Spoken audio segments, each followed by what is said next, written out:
I have full custody of my son. Christy thinks she has custody of Mike's son, and that's not the case. Mike has custody of his own son. I know Mike is telling my son that he can ignore me. Christy's constantly serving me with court papers. Our new court custody agreement between me and my ex-husband is during the week is with Dad, and I get every other weekend. And it's up to me and my son's discretion for him to come home during the week. I'm going back to court because Mike is negligent. He does not enforce the order. She's putting a huge financial burden on my home. She's come after me on an old child support case. She's claiming I owe her $139,000. I don't feel like I owe Christy any child support. Financially, he's lived with me 100% of the time. Now he's playing the part that I moved and that I'm not a good mom. Christy is controlling. I feel like it's a huge thing of not having the say-so in everything that's happening in her son's life. It seems like she's out to get me 24/7. Actually, you do owe her $139,000, right?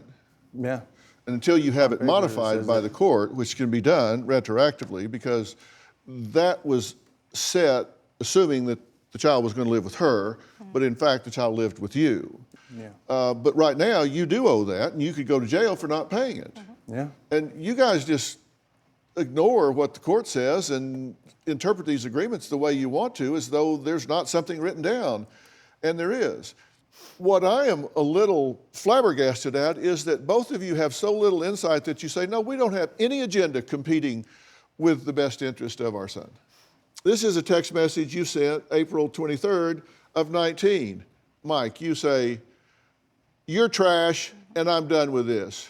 You are not owed a dime. I've been there way more in his school, in his coaching and practice. You cheap ass bitch.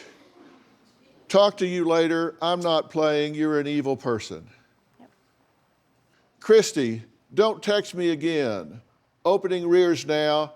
Have a good day. Mike, nope, sorry. Get away from us. You are evil and toxic. Our son knows you wanted to abort him. I said no.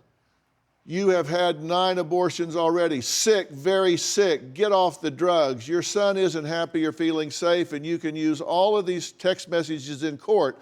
I don't care. Well, I'm glad that you don't, because I'm sure that she will.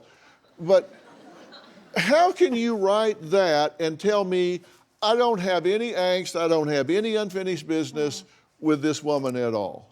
Sometimes you can lose your balance. I mean, people have their breaking points. Then Christy writes, I have raised him to always respect everyone, even your weird-ass family. I thought I came from a messed-up family. Damn. This is like the 9th fiance, must be pregnant, LMAO. Mike, I will make sure I get everything back in child support that you should have paid, loser.